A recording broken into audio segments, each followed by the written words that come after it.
The Western Conference is absolutely decimating the Eastern Conference in the NBA right now. The conference discrepancy in the NBA has maybe never been this bad, and that's saying a lot because it's more often than not been pretty bad. I personally grew up on 2000s basketball. This century has essentially been dominated by the Western Conference. So I'm plenty used to one conference being much better than the other, and that conference being the West. But after basically 2 decades of varying degrees of dominance, I thought a corner had been turned. In 2022 and 2023, the East beat the West in head-to-head matchups for the first time in a long time. There were best player in the world candidates in both conferences, and it seemed like while the West still had a touch more depth, the East had closed the gap to a reasonable degree.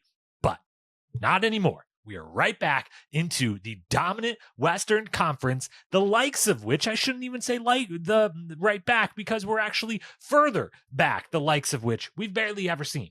Some quick history for you. I won't go back to the very beginning of the NBA, but the last 4 decades prior to this one, just to show you where these things have been. Back in the 80s, the East had a stranglehold. They won the head-to-head every single year of the 1980s. Then in the 90s, it went to a more balanced situation. It was back and forth as far as the head-to-head goes, but do remember, while things were balanced, they may have been shifting even more than we thought because the East still had that one big guy and big team, Michael Jordan and the Bulls, that were racking up a lot of those wins and the most dominant team of the era by a wide margin. And they had in the early 90s those Pistons teams. So what we now see today, we started to see the beginnings of, but for the most part, the 90s were balanced. And then into 2000s, that's when the West took over and didn't really let up at all at that point. The final year of the 2000s, 2009, the East did win the head-to-head matchup, the only time in that 10-year span.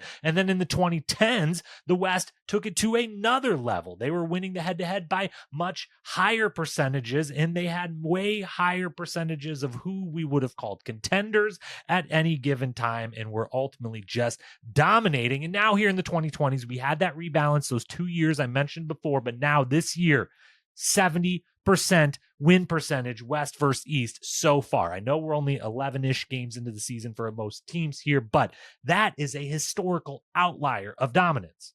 To look at a few other ways to break down just how much better the West is versus the East right now, and maybe this isn't just one's better than the other and they're beating the other. Maybe one is just kind of bad and one's kind of awesome, and that's the better way to describe it. But either way, we have that 70% win percentage as the head-to-head. When a West faces an East team, 70% of the time the West is winning. That would be tied with the 1959-60 Eastern Conference for the most dominant season ever by one conference or the other. Technically, that one rounded up is 71, so they would still be the winners. As for just total wins, as of Monday, when I am recording this before the games tonight, there are 2 teams in the East that have 9 or more wins, and there's 0 in the West. So that's a pretty good thing, right? The 2 best records are both in the East. Well, let's drop one step down. 8-win teams or better. 2 in the East still. 3 now in the West. Let's drop down one more. 7-win teams in the East. Still just 2 in the West. Now we're up to 5. 6-win teams in the Eastern Conference. Still just 2 in the West. That is now 10 6-win teams or better. An entire playoff field. And then 5-win teams, only 4 of them in the Eastern Conference and 11 of them in the West. And the final way to look at this, not just wins, but how are those wins and losses happening? Point differential. Positive point differential on the season. In the Eastern Conference, that would only be 4 teams. In the Western Conference, that is 10 teams, plus the Lakers, who are essentially at break even, just a few percentage points on the negative side. So this is insane. What gives? And just like how did this happen? How did this happen? It doesn't matter. There's a bunch of reasons. I don't want this to be a huge 20, 30-minute long video, so I'll try to go really fast here through some of the biggest ones that are causing this discrepancy, both now and a bit historically. The East, first and foremost, is top-heavy. That has been something basically my whole adult life, this whole century, and is certainly what is happening now. In the past, you had teams like the Celtics Big Three, LeBron's Heat, and then LeBron's Cavs. There's kind of always been a super team that is the main contender, that is getting tons and tons of wins, and that is, has has all the talent focused on one super team over East, where it's been a little more divided up out West. And right now we've got something like that going on with the Cavs in the Celtics, two of the three best teams, in my opinion, in basketball right now, and certainly two best records in basketball right now with the Cavs and the Celtics. And those two teams are absolutely hoarding talent. There's a world where it's not going to happen. It's not like both those teams are going to have 4 all-stars on it, especially because multiple of them on the Celtics that might be up for that have been in and out with injuries. But there's a world where you could be like, there's like 9 all-star caliber-esque players on those two teams. Like, that is wild and insane.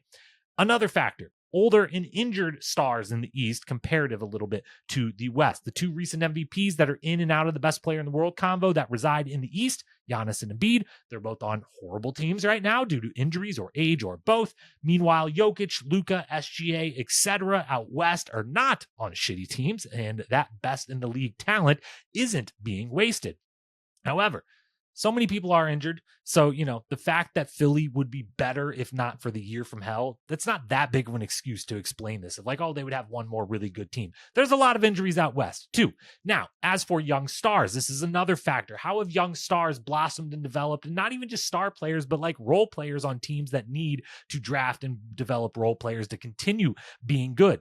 The Bulls, the Hornets, the Pistons, the Hawks, the Nets, the Magic, the Pacers, they've all routinely had high draft picks over the last decade-ish, and it just hasn't turned into anything better than mediocre teams. Now, right now, Magic and Pacers fans would take exception to that this year, but with Paolo out, we have to put on pause the one real super young, super amazing, could be contender in the Magic that was growing there. And everyone else, in that conference is still kind of doing the mediocrity thing. Then in the West, though, meanwhile, you've got the Grizzlies, who year from hell last year, but seemed to be rebounding with Ja back in the lineup. You had the T-Wolves with Anthony Edwards working out, the Rockets with a bunch of young talent kind of working out so far. The Thunder, of course, things have worked out. You have the Spurs, who with Wemby, that we assume will be working out. They have all hit it big or maybe big on young stars, where their counterparts in the East maybe have not. And then you've also got teams like the Warriors, the Pelicans, the Mavs, who have all had really, really big hits as far as finding a role player to keep their team good, to keep their team competitive with a mid to late round, first round pick. Another factor, the West trades work out a little bit better than the Eastern Conference trades do. It's not so much anymore that when I grew up, it was always like the West, everyone wants to play for the teams because they want to live in those cities. I don't think that's as true anymore. There's still maybe a few destinations that are as, I don't know what the discrepancy would be, but I don't think that's as big of a thing anymore for the players who all basically live in the same couple of places in the offseason anyways. But the trades still work out better, and the free agent acquisitions seem to work out better. 80 to the Lakers worked at the same time that the Nets' whole thing they tried, all the different iterations, did not. The Warriors this offseason desperately tried to get Paul George, and they couldn't get the Clippers to budge. That turned out to be a good thing for them. It did not turn out to be a good thing for Philadelphia so far. Last year, beginning of the season, we saw Damian Lillard was the big trade. Star going from West to East. That's a good thing, right? No, it has essentially crippled one of our recent contenders and recent champions from the Eastern Conference. We're to be determined on the Knicks-Wolves trade if both sides are going to like that, if both sides are going to hate that, or somewhere in between. The previous Wolves trade did work out against all odds with Rudy Gobert, though, which should be said, one of the exceptions to what I'm talking about right here. The Cavs trade for Donovan Mitchell, of course, has worked out splendidly for them. The Thunder this offseason, we think, made some amazing free agency moves around the edges. The Mavs last season making the moves at the deadline. All of those things, any of the contenders, when they make moves around the edges in the West, it seems to kind of work out for them. And in the East, it seems to maybe not. You look at the Mavs last year and those things I just referenced versus like the Heat trying to get Rozier and do some other things and not really working out. It just kind of goes a little bit better in the West more often than not. And the last little part of this bit is that the East trades for its own and brings that kind of inequality of talent onto themselves. We've had in the last handful of months, or going back a full year, I guess, but we had Bridges to the Knicks and Siakam to the Pacers, taking 2 all-stars from some of those middle of the road teams. They weren't contenders, but having that all-star caliber player help them be a competent team, a good team, a play-in or play-off level of team. And now both of them ship them to teams with the other stars who make, yes, maybe the Pacers and the Knicks, some really good contender-esque teams at the top of the conference, but suddenly that middle is gone.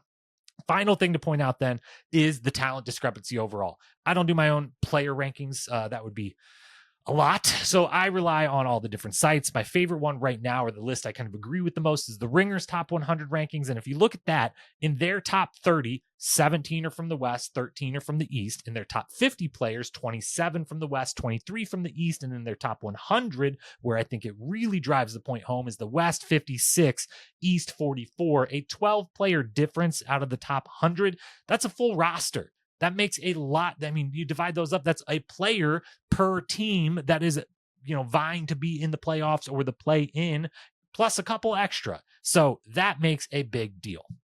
Now, the final thing to ask is, will it stay this bad, and does it ultimately matter? I think it is going to stay this bad. I don't think it's going to be 70% bad at the end of the season, but I don't think it'll be far off. The East, in my mind, has 6 kind of bad teams, or teams that might by the end of the year want to be bad again, even if they've got some young talent trying to develop, even if they're fun or frisky. The Nets, the Bulls, the Hornets, the Pistons, the Wizards, and the Raptors. There's also then the Bucks and the Sixers, who are currently in hell, and the Magic, who again were the ascending youthful contender, but are dealing with injuries. And then the Heat, really, maybe I should put with the Hawks as like the only 2 true, like mediocre in the middle kind of teams left in the Eastern Conference. Whereas out West, we've got 3 quote unquote bad teams, the Jazz, the Blazers, and the Spurs. One of those teams has Victor Wembanyama though. And they're, just as talented as all those bad teams I just mentioned in the East. And the Clippers maybe are also bad. Maybe that should be 4 teams. I'm being nice for once to the Clippers. But even if we're not, that leaves 11 teams that all have deserved aspirations for going for a top 6 seed. Not just like aspirations to be in play-in, all deservedly. If you said any of the top 11 teams in the West were like, hey, I can give you the best case scenario, I can convince you that this team could be a 4 or 5 or 6 seed, I would be able to believe it. It would make sense. We couldn't pick all 11 of them, but each one individually in a vacuum, you could see the argument. So my prediction is that this stays nearly as bad as it has been so far. My prediction is going to be 62% as the final tally, which would make it only the 12th season ever to have one conference win 60% or more of the games versus the other one. I think at 62 would put it around 5th or 6th all time as far as, outliers of the history of the league. And does that matter? If that was true, if this doesn't resolve itself a little bit, does it ultimately matter? I say yes. I feel like it has mattered my whole life. It has made, it's just the Western Conference, it does make more interesting. It makes it better. I want to watch those games. As someone who's a fan of the Warriors, do I have to be locked in for every single game? Am I overjoyed at the 8-2 start? Not just because that's great and they look a lot better than I could have even hoped. It's mostly because every single win might be the difference between a 2 seed or a 6 seed, between a 5 seed or a 9 seed and being in the play-in, or between a 7 seed and not making the play-in at all. That's how competitive it's going to be out West. And so, yeah, that makes a lot of those games more interesting. Maybe I want to watch them more at the end of the season. And certainly the playoffs hopefully won't be the kind of dud that ended up being last season's playoffs. Will be amazing out West.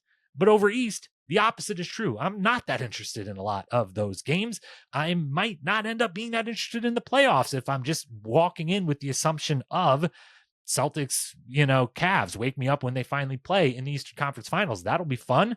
So yeah, I think it does matter a little bit. It helps one side. Obviously, it hurts the other side. And overall, I think it would be better if it was a bit more balanced. But who's to say? Again, we've been living with it essentially my whole viewing life of the NBA. And so maybe we're all used to it and ultimately it doesn't matter. Maybe it does influence where a star goes, where a different trade happens. It always used to be LeBron was just over there dominating the East. And so maybe people didn't want to go play versus him. I could have mentioned that factor from historical perspective. I don't know. You tell me, what do you think? Do you think they will stay this dominant? Do you think that number, my 62, will be correct? Will it stay near 70? Anything of that nature? You let me know in the comments below. Make sure to hit that subscribe as I'll be dropping my power rankings in a couple of days. We'll see where the East versus West shakes out in that, and a bunch more coverage coming later this season.